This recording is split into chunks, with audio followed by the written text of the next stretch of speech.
mañá estas grandes intervencións, certo que non puiden escoitalas todas, en donde asistimos con admiración, como temos dende Lugo e seguramente dende Ourense a esta franxa tan importante da nosa comunidade autónoma como é Coruña e Vigo e Pontevedra.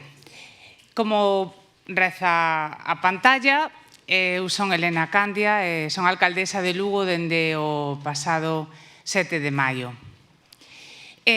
Hoxe agradezo a oportunidade de participar neste foro, agradezo especialmente a 15.000, medio que sigo dende hai moito tempo, porque dende logo unha boa maneira de estar informados das cousas importantes que pasa na nosa comunidade. Como alcaldesa e municipalista convencida, pois tamén vou a compartir con todos ustedes, cos valientes que esperaron a última hora da mañá, pois o que podemos aportar dende un concello como Lugo é o máis importante, pois o noso programa para desenvolver no que queda de mandato. Pensamos nesa cidade que quere coidar as persoas, nesa cidade que pensa na conciliación, que pensa nos nosos maiores e que falando de retos, pois que ten tamén o reto de xestionar de maneira intelixente a chegada dos novos lucenses, como moitas zonas de interior que viron medrar dunha maneira, a verdade, importante a súa población con toda a chegada da población migrante. E iso, máis que un problema, ten que convertirse, dende logo, nunha oportunidade.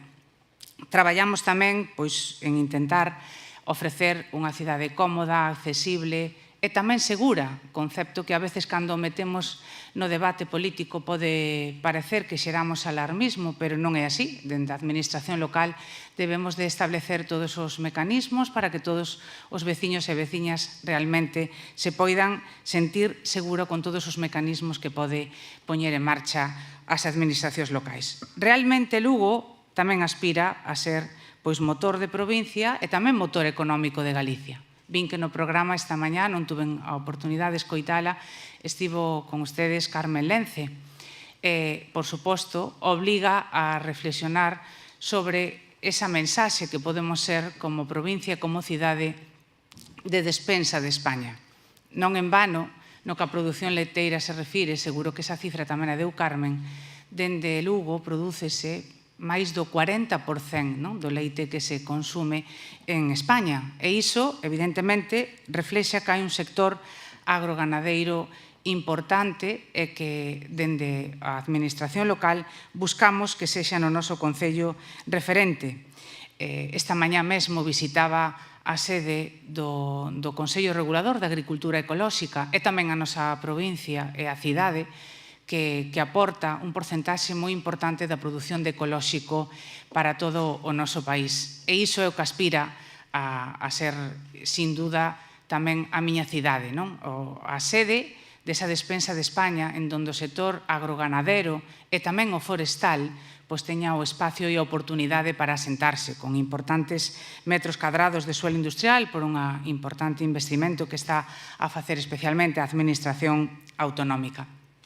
Pero tamén creo que debemos de traballar en outras oportunidades, esa silver economy, esa cidade para descansar, esa cidade que poida ter servizos para o retorno de moita población migrante que fai unhos anos se foi a outras partes do noso país ou incluso a outros países e que chegado o momento busca un espacio con calidade de vida, con unha boa climatoloxía, hai que dicir que estes días non tanto, e que pode atopar na nosa cidade eses co-living, eses espazos para rematar a parte última da súa vida nas mellores condicións posibles. É, sen dúbida, Lugo tamén un espacio de oportunidades para ese fin. Pero unha das marcas que me gusta potenciar e recordar, enlazarei cun dos obxectivos fundamentais polos que quería participar neste foro, é a marca Lugo Cidade Universitaria. O Campus Terra, que está absolutamente referenciado co que iniciei desa potencia agroganadeira, tamén ten a posibilidade de desenvolver ámbitos tan importantes como a xestión cultural. Sen dúbida, unha das oportunidades que ten a nosa cidade é a promoción do seu patrimonio, do patrimonio material. Hai espazos da nosa cidade únicos onde conflúen 3 ítems patrimonio mundial da humanidade. Iso, ademais, na maior parte dos casos, ben conservado, con un futuro por diante absolutamente prometedor, onde a iniciativa privada, ademais, avanzou no establecemento de prazas hoteleiras, en donde nos permite, ademais, con esa expectativa que temos de que o sur da provincia acade a distinción de Patrimonio Mundial da Humanidade, pois ser o epicentro onde visitantes, turistas, tamén peregrinos, que ademais da Vía Cúning, que aínda non ten o recoñecemento, pero sí acadou ser o de itinerario cultural, ten tamén a oportunidade de ser Camiño de Santiago, o camiño primitivo, exactamente, que ademais atravesa a cidade. A xestión do noso patrimonio é, como para moitas cidades do interior, unha oportunidade que non podemos perder. Acompañada, como dicía, da iniciativa privada, pero tamén do talento universitario. E hoxe tamén agradezo que recentemente se creou a primeira cátedra de xestión cultural que ten a Universidade de Santiago, é a única que hai no noroeste do noso país e que pode aportar ese salto cualitativo en actividades, en formación, en reter talento, en definitiva en profesionalizar a xestión da cultura. É moi evidente na xestión do patrimonio material, pero tamén no inmaterial. E aí enlazo co enorme interés que tiña de compartir con vos estes 10 minutos. Estamos a poucas horas xa de iniciar un dos eventos turísticos máis importantes de Galicia, o Ar de Lucus. Empezará este xoves. Ten unha distinción importante que o conseguiu ademais en tempo récord. Esta é a 25 edición, e iso sempre ten un carácter especial. Nesta edición celebramos o traballo de moitísima xente, eso sempre é indudable, cando algún proxecto acada éxito. Pero, ademais, queremos explicalo como non só un evento festivo, ningún evento musical, é, dende logo, unha verdadeira recreación histórica en donde ten unha participación real e efectiva de moitas asociacións, de moitos lucenses que, co seu esforzo, coa súa creatividade, coa súa investigación, porque ano a ano se esforzan en poder ofertar a todos os visitantes e turistas un verdadeiro programa atractivo e que lles permita a todos os que ali asisten coñecer un pouquiño máis do noso pasado romano, que é a base da nosa cidade. Pecharase, ademais, o domingo con un concerto exemplar de Abraham Cupeiro que nun entorno, a verdade, espectacular na Praza de Santa María, ao lado da Catedral, poñerá fin a esta edición.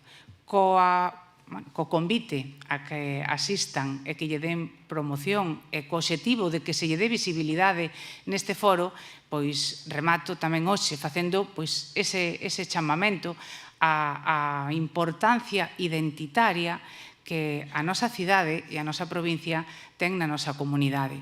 É certo que os grandes proxectos industriais, e non precisamente por falta de apoio por parte da Administración Autonómica, pero sí por algúns dos aspectos que se comentaron esta mañá, como era a posibilidade de pechar o ciclo de Transforma Madeira, por agora non foi posible, pero non en vano temos a obriga entre todos de preservar, de promocionar e de apoiar todos eses sectores que nos identifican, que numerei ao principio, e que estou absolutamente segura que sin eles, dende logo, Galicia non sería o mesmo. Así que pecho para que cumprir o prazo, o tempo que me asignaron, e remato convidándovos a todos a asistir á miña cidade nos vindeiros xoves, venres, sábado, domingo, cando vos poida encaixar na xenda, e senón en calquera dos outros 365 días do ano. É o reflexo destas cidades de interior que loitan por innovar, por medrar e por compartir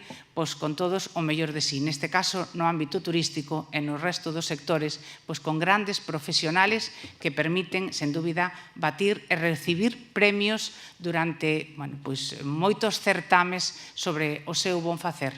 A despensa de España é, sen dúbida, unha marca que nos ten que identificar e co apoio do resto de Galicia seguro que o acadaremos. Moitas gracias a todos.